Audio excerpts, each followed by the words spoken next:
Abra sua Bíblia, Marcos, capítulo 13, versículo 28. Irmãos, às vezes eu me sinto um ET, embora eu não seja desse mundo, já a própria palavra fala, mas às vezes eu me sinto um ET, porque eu começo a desejar umas coisas que para muitos cristãos tem sido um pavor, para mim acaba sendo um prazer, né? Quando se fala que o fim dos tempos está às portas, para algum crente causa um temor, para mim causa uma tremenda alegria. Para alguns pode trazer uma loucura, dizendo assim: pastor, o mundo está acabando, o que nós vamos fazer? Eu não sei o que você vai fazer, mas eu não vou fazer nada. A mim, vou continuar vivendo a vida do mesmo jeito. Mas uma coisa é que nós devemos guardar, e esse é o título deste sermão nessa manhã, é a palavra que o próprio Senhor Jesus nos disse: não se atemorize.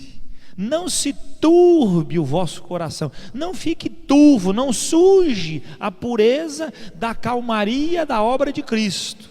Irmãos, Cristo não veio para trazer confusão para nós, Cristo veio para trazer calmaria, veio para trazer sossego, veio para trazer momentos de solitude.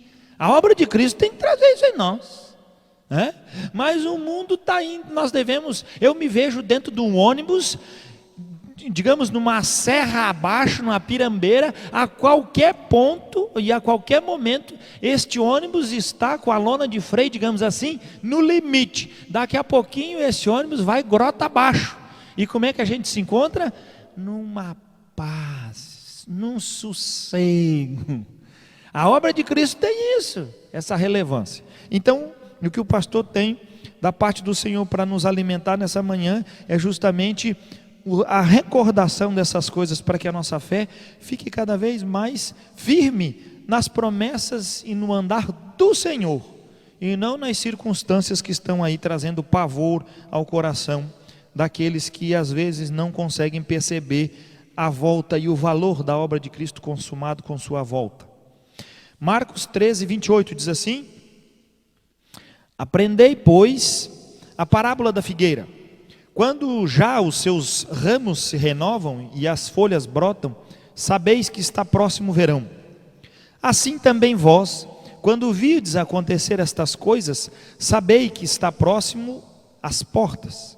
Em verdade vos digo que não passará esta geração sem que tudo isso aconteça. Passará o céu e a terra, porém as minhas palavras não passarão. Mas a respeito daquele dia ou da hora ninguém sabe, nem os anjos no céu, nem o Filho, senão o Pai. Estai de sobreaviso, vigiai e orai, porque não sabeis quando será o tempo. É como um homem que, ausentando-se do país, deixa a sua casa, dá autoridade aos seus servos, a cada um a sua obrigação, e ao porteiro ordena que vigie. Vigiai, pois, porque não sabeis quando virá o dono da casa, se à tarde, se à meia-noite, se ao cantar do galo, se pela manhã, para que vindo ele, inesperadamente, não vos ache dormindo. O que porém vos digo a todos: vigiai. Bondoso Deus, que a tua palavra brote verdadeiramente o compromisso do vigiar no nosso coração nessa manhã, para que possamos verdadeiramente entender o Senhor e buscar as coisas que agradam o teu coração. Revela isso em nós, no nome do teu Filho Jesus oramos, amém. A palavra do Senhor nesse contexto diz para nós uma coisa clara: qual é o objetivo verdadeiro daquele que espera o Senhor Jesus? Vigiar. Claro que Jesus está trazendo todo o que é estabelecido pelo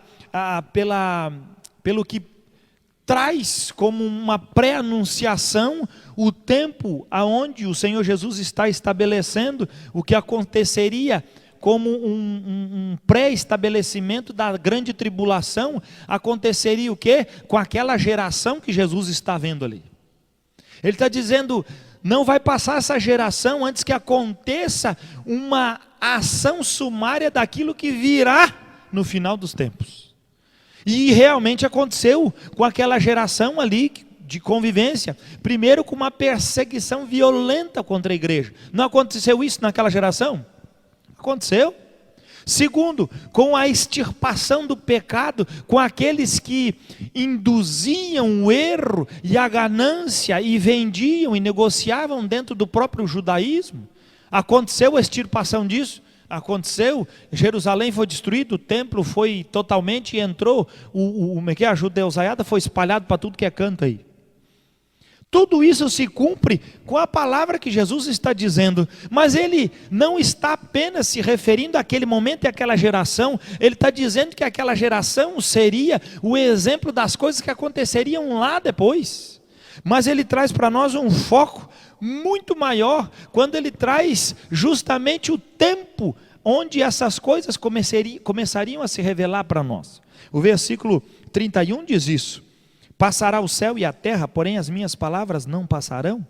32, mas a respeito daquele dia ou a hora, ninguém sabe, nem os anjos no céu, nem o Filho, senão o Pai. Ele está trazendo uma conotação do que está acontecendo aqui, como todas as mensagens que preguei a respeito de uma profecia, sempre falo, a profecia, ela traz um caráter de elucidação no momento onde está se pregando.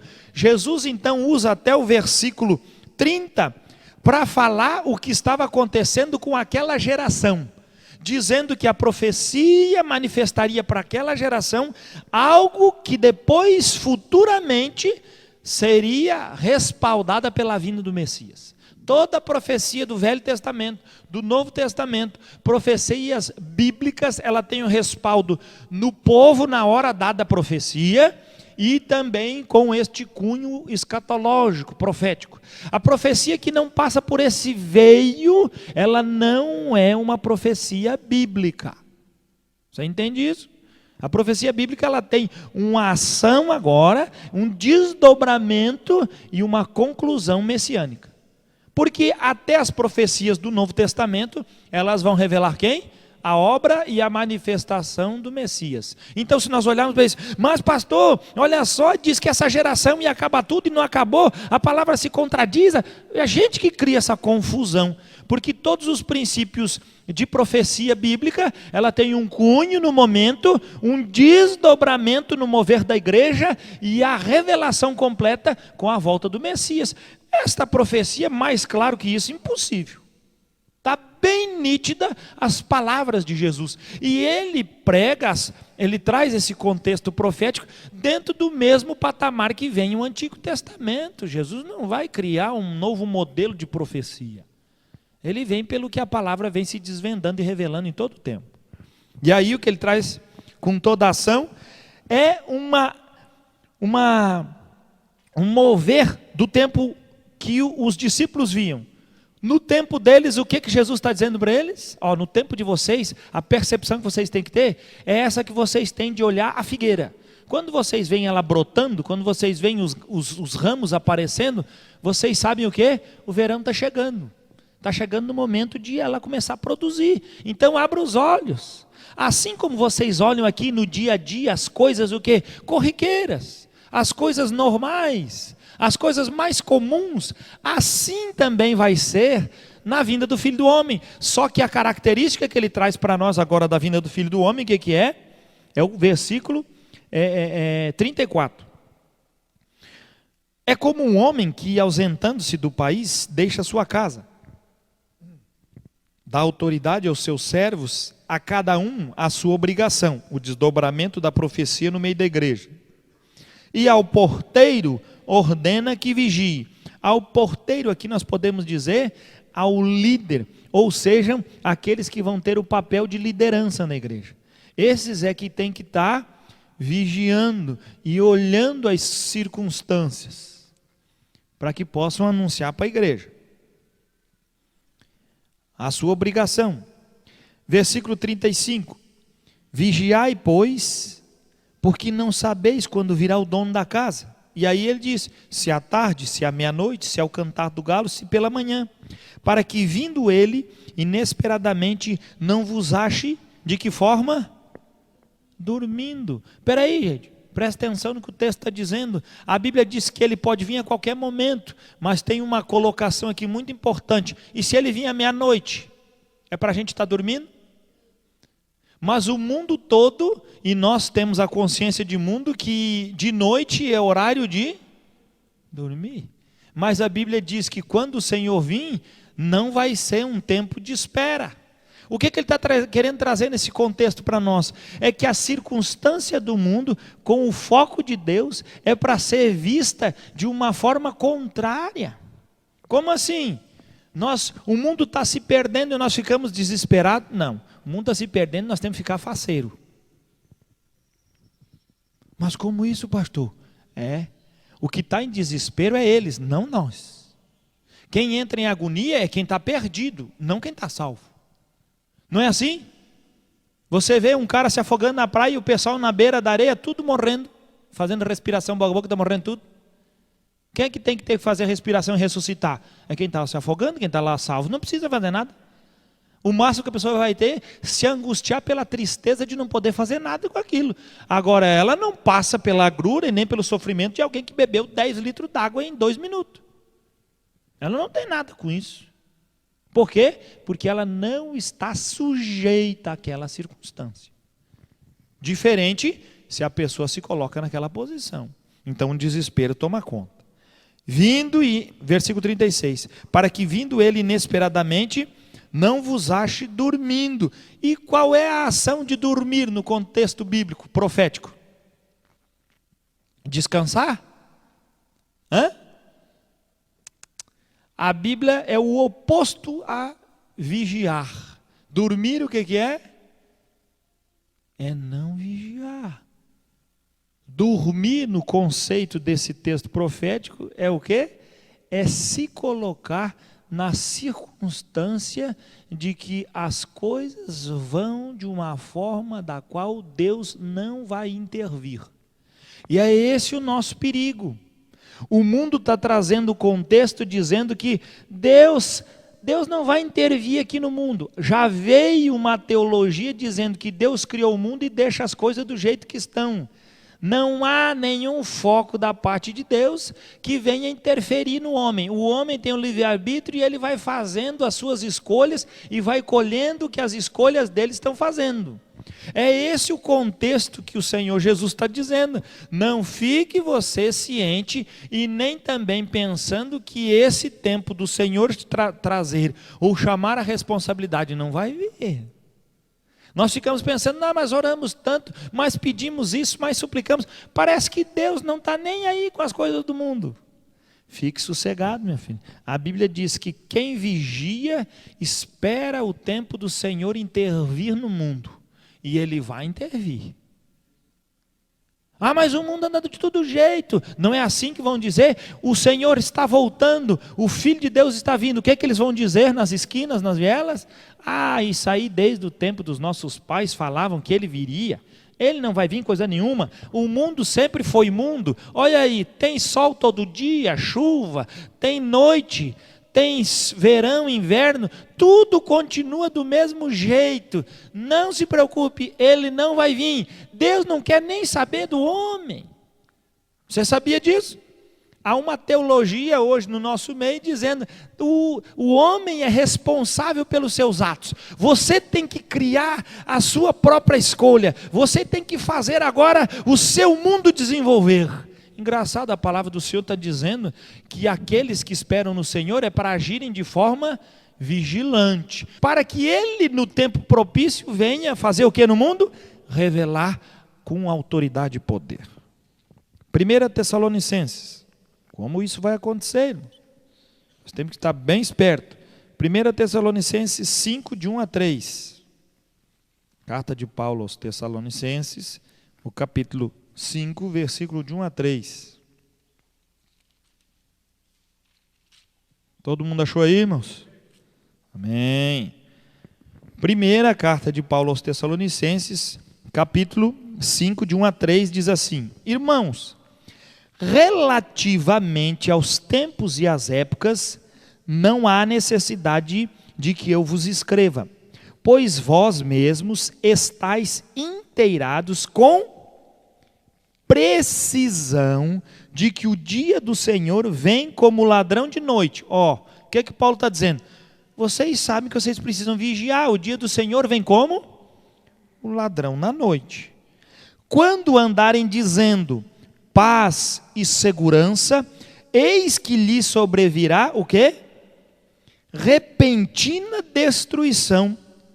Como vêm as dores de parto, é a que está para dar à luz, e de nenhum modo escaparão. Todas as escolhas do homem, segundo as circunstâncias do mundo, vão levar o homem para um tempo de segurança e paz. Quando o homem alcançar pelos seus próprios méritos, pelo seu próprio esforço, essa condição de paz e segurança, o que diz a Bíblia? Então virá o tempo. Deus está manifestando pela palavra do apóstolo que a igreja está sendo o quê? Como que gerada, como uma mulher grávida. Você lembra que no livro do Apocalipse, toda vez que se refere à igreja, se refere a uma mulher grávida, como se estivesse gerando. E esse tempo de paz e segurança que o mundo estabeleceu, a Bíblia vai chamar como agora as dores do parto, que quando vem a hora da dor do parto, digamos, estourou a bolsa e vem as contrações, tem como segurar a criança na barriga? Não tem mais. Agora vai vir verdadeiramente a intervenção do Messias. Segundo livro de Tessalonicenses, vou ler para frente, capítulo 2, nós vamos ler ele todinho. Vamos ver como dá essa ação de Deus dentro da igreja. Segundo livro de Tessalonicenses, capítulo 2, versículo 1, diz assim: irmãos, no que diz respeito à vinda do Senhor Jesus Cristo, a nossa reunião com Ele, nós vos exortamos a que não vos demovais da vossa mente com facilidade, nem vos, o que diz a Bíblia?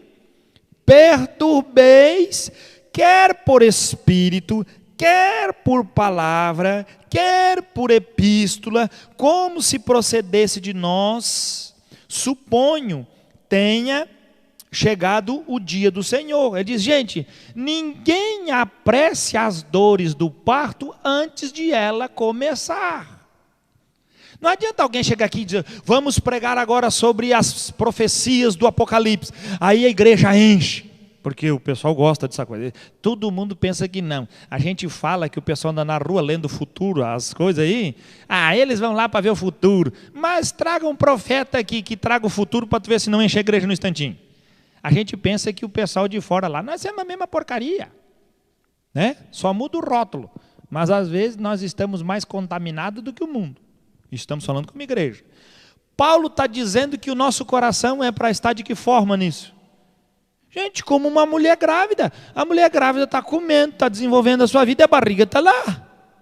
Ela continua trabalhando, fazendo as coisas em casa, limitando-se pelo volume que está carregando. Mas quando chega as dores de parto, ela diz, só um pouquinho, eu preciso terminar o almoço, tem condição? Chegou as dores de parto no almoço, o que ela vai fazer? Tem que botar a criança para fora? E se der dor de parto meia-noite? Ela diz, não, agora meia-noite, eu vou dormir. Ela vai conseguir dormir? Você que já pariu um filho aí, eu não sei como é que é, mas mulher sabe. Dá para dizer assim, amanhã de manhã eu resolvo isso, eu vou virar para o lado, vou dormir meu soninho. E as cólicas e as dores, como é que você encara isso? Tem condição? É isso que o cara está falando aqui, é isso que Jesus falou lá, é isso que Paulo está falando aqui, gente. Quando vêm as coisas de Deus e a hora de Deus intervir, alguém pode ir contra? Alguém pode dizer, não, é da natureza. Pois é, assim como vem a dor de parto na hora de nascer a criança, assim vai ser na vinda do Filho do Homem. Quando Deus lá do céu disser, filho, desce, deu para as orelhas, meu filho, não tem mais o que fazer. E quem vai estar esperto? É quem está do lado, quem está ali. Eu lembro da Janice com 7 meses, quando estava esperando o João, ela arrumou uma sacolinha e disse, aqui tem fralda, aqui tem casaquinho, aqui tem roupa, porque com 7 meses, pode nascer prematuro ou não, interessa. A partir do momento que der alguma coisa comigo, tu leva e pega essa sacola, eu tenho tudo que eu preciso nela. Eu fiquei pensando, mas 2 meses antes? Diz, pois é, mulher precavida vale por 3. Não é? Chegava na hora, diz, agora o que eu vou fazer? O que eu levo? Não sei, vai embora, mulher. Então, estamos conscientes de que o nosso coração precisa estar sendo preparado.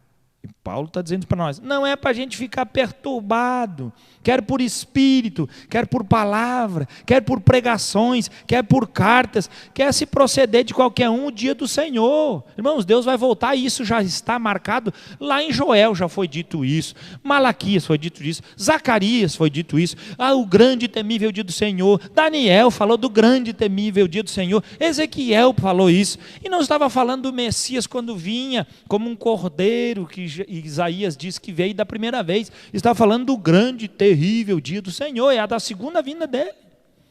E agora ele começa a dizer para nós, versículo 3, ninguém de nenhum modo vos engane. Viu, irmão? Não é para você ficar com o coração perturbado, não seja enganado, meu filho. Ai, Jesus está vindo, o que é que eu vou fazer? Não faça nada. Se você é um cristão, seja o que você é. Se você se atormenta, então você se converte e aí muda tudo isso. O Espírito Santo traz paz para você. Eu posso ver o mundo assustado com a vinda do Senhor.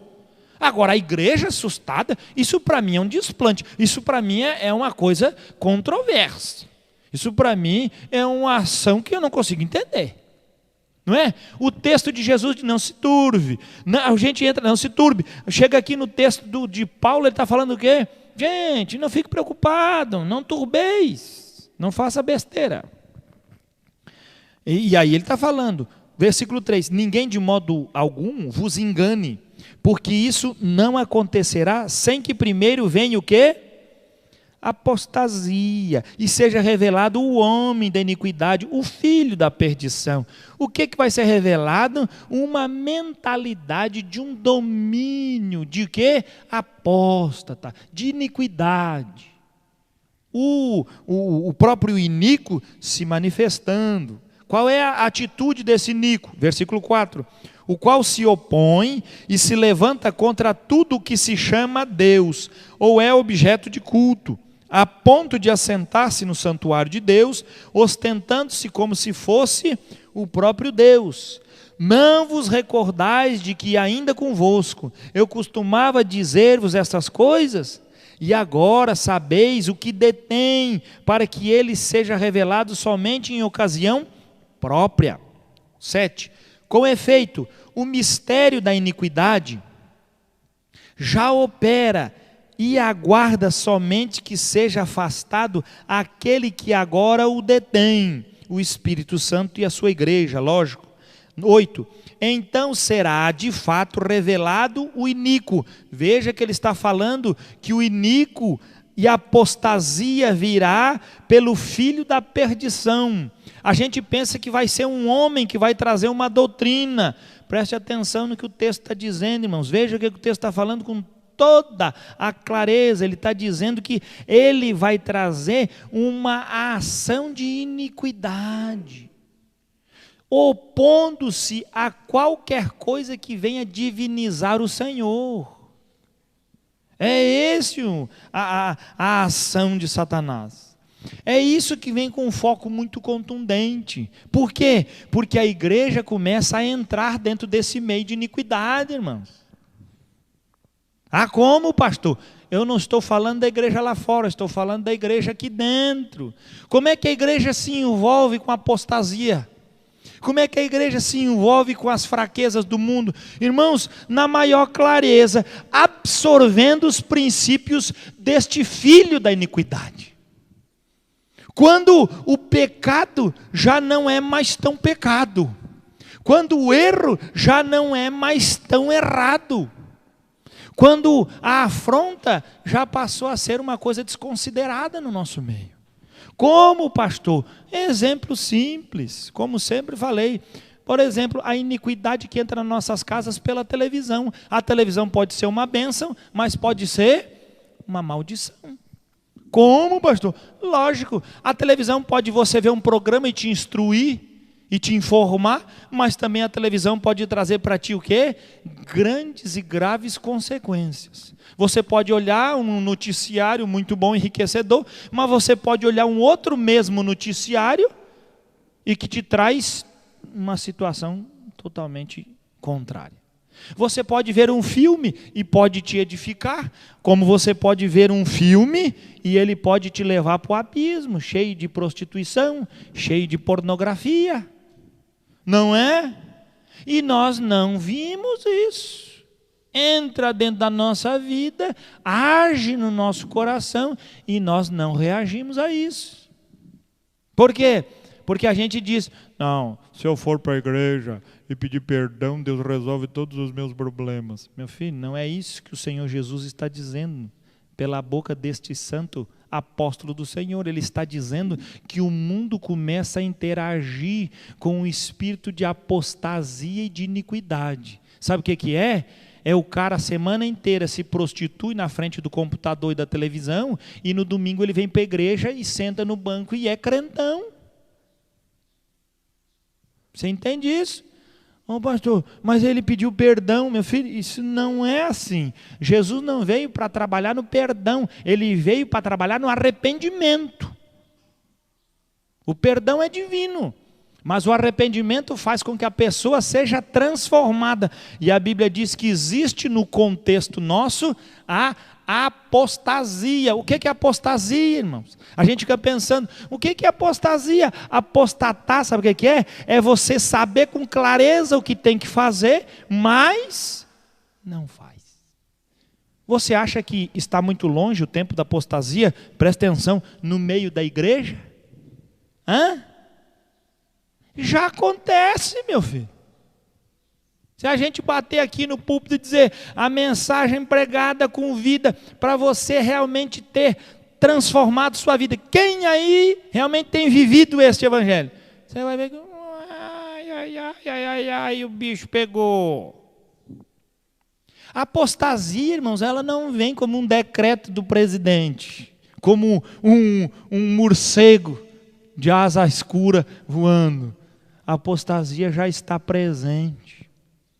Chega para o seu filho e diga lá para ele, meu filho, nós vamos para a praia, vamos jogar bola, vamos fazer uma coisa aí. Ele dá um pulo desse tamanho e diz, oba, agora o mesmo filho, você diz para ele, vamos para a igreja participar da oração. O que ele vai dizer? Estou fora.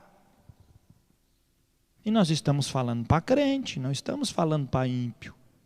Escute bem o que o pastor está dizendo, filho. Nós estamos pregando esta palavra hoje, nessa manhã, para crente. Não estamos falando para gente que não conhece o evangelho. Nós estamos dizendo que a apostasia, Paulo escreveu para quem essa carta? Para a igreja. Sabe onde é que a apostasia ia chegar, irmãos? Na igreja. Paulo não estava preocupado com a apostasia lá para fora. Hoje as coisas mais comuns andam. Não pelo princípio de circunstância, mas o princípio de, não gostei. O princípio judaico, na época de Jesus, a mulher queimava o arroz, ele mandava ela embora e casava com outra. Você acha isso um princípio bíblico? Você acha isso um princípio do céu? Por que aconteceu? Não sei. E como é que fica as circunstâncias? E aquilo que envolve tudo, essa casa, esse andar? Nós como é que temos olhado para o pecado e agido? Uma apostasia entrou no nosso meio e nós também ficamos batendo palma dizendo que está tudo certo.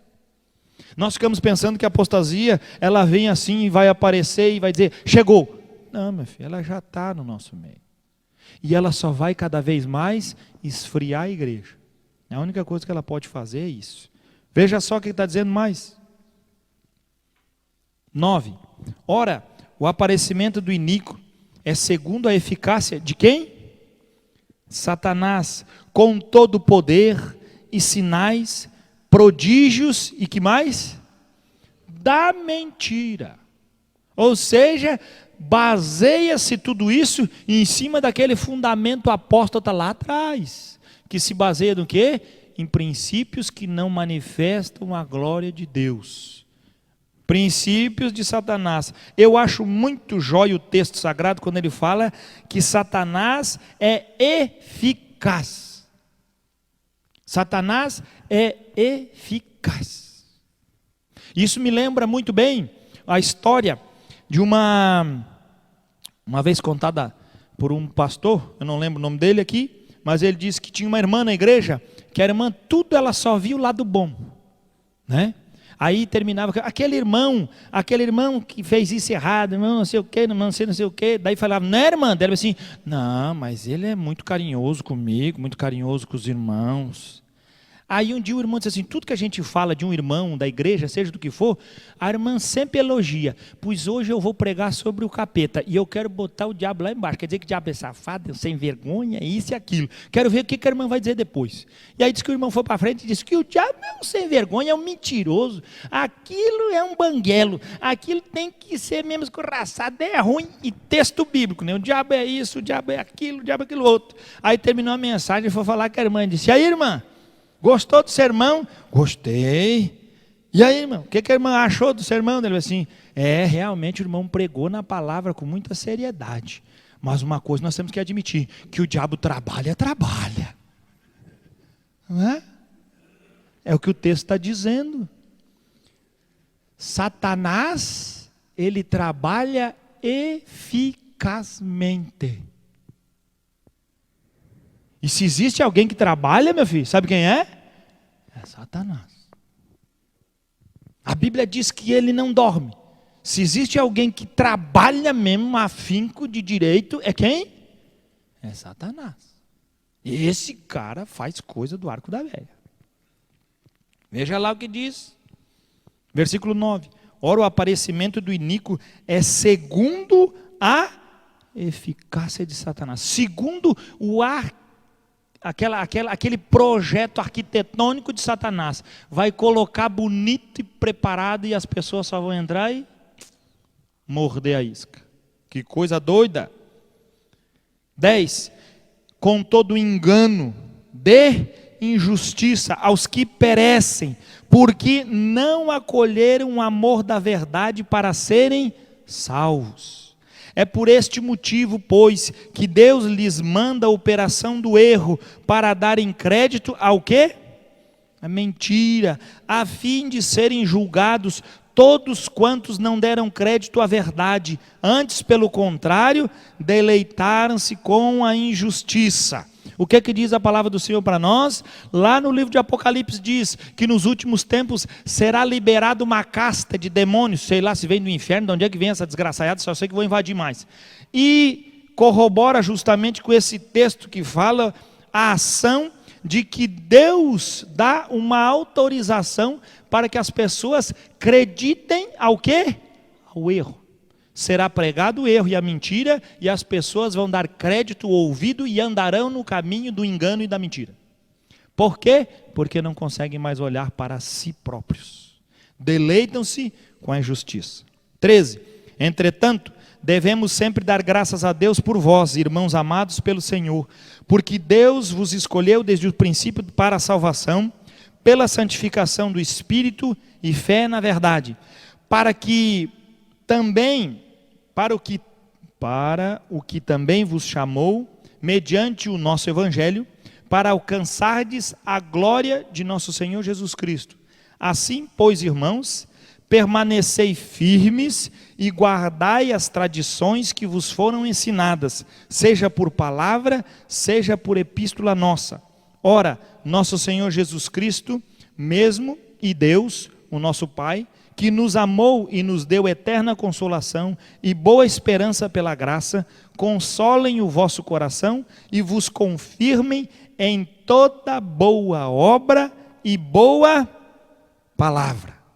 A ação do texto de Tessalonicenses diz: permaneçam nesta consciência de uma palavra extremamente revelada da obra de Cristo. Satanás está ao derredor? Está. Satanás já nos colocou nessa ciranda? Muitos já estão.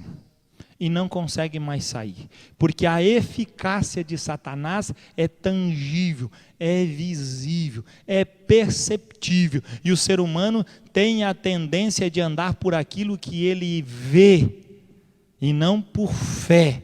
Ele consegue perceber e consegue desentoar, ele consegue distorcer, ele consegue mudar as coisas de Deus para as coisas da própria igreja, de acordo com a eficácia de Satanás. A eficácia de Satanás age assim: você continua vindo para a igreja, você continua agindo, você continua sendo um cristão, você continua fazendo as mesmas coisas, mas não vigia, não tem comunhão com o Senhor, e quando olha no momento de solitude, como aprendemos hoje de manhã para dentro, vê um espaço gigantesco entre você e você mesmo. Você não se conhece, você não sabe quem é, você não sabe o que você é e nem para que você serve. Esse é o grande enlace da eficácia de Satanás. Quer tirar você do foco de Cristo, porque a palavra quer que você dependa mais de Cristo. A palavra quer que você vigie. A palavra quer que você seja um verdadeiro cristão, 24 horas por dia, e não somente quando está aqui na igreja. Não somente quando tem responsabilidade de se apresentar diante do Senhor. Amado, tire essa eficácia de Satanás que você se apresenta diante de Deus. Bote a realidade do Evangelho. Você está apresentado diante de Deus todos os dias, 24 horas por dia. Fazendo ou não, você está na presença dEle pelo sangue de Jesus. Esse negócio de você ter que vir para a igreja para buscar o Senhor, isso é uma eficácia de Satanás. Ah, pastor, mas como é que fica? Meu filho, você vai ver que as igrejas que dão ênfase a este negócio, daqui uns anos vão ser igrejas que vão estar totalmente envolvidas com a estrutura do mundo. Porque o Evangelho veio individualmente manifestado por Cristo, individualmente para cada um de nós. E não apenas o consolo de uma ação momentânea da nossa reunião em santidade. Aqui é um lugar de nos ajuntarmos para crescermos espiritualmente, para desenvolvermos a nossa fé, maturidade, e não para sermos enganados de virmos aqui, tolir, passar um alquinho e passar um óleozinho na nossa moral e na nossa vida, sem nenhuma comunhão com Deus lá. Isso aí é catolicismo, isso aí é o evangelicalismo de hoje. Isso é o engodo de Satanás. O envolvimento da igreja é mutualidade, é preocupação, é convivência um com o outro. Isso é igreja. E isso entre nós tem que cada vez ter mais. Mas nos últimos tempos, não é isso que vai acontecer, não. Vai cada vez ter menos. Porque a eficácia de Satanás já opera com força e muita violência no nosso meio. E nós ainda não percebemos que Satanás tem dilacerado a igreja, desestruturado ela. Por quê? Porque os nossos olhos não conseguem ainda ver com clareza que o Filho de Deus está às portas, está vindo. E nós precisamos manter a nossa posição de vigias, para a honra e glória do nome do Senhor.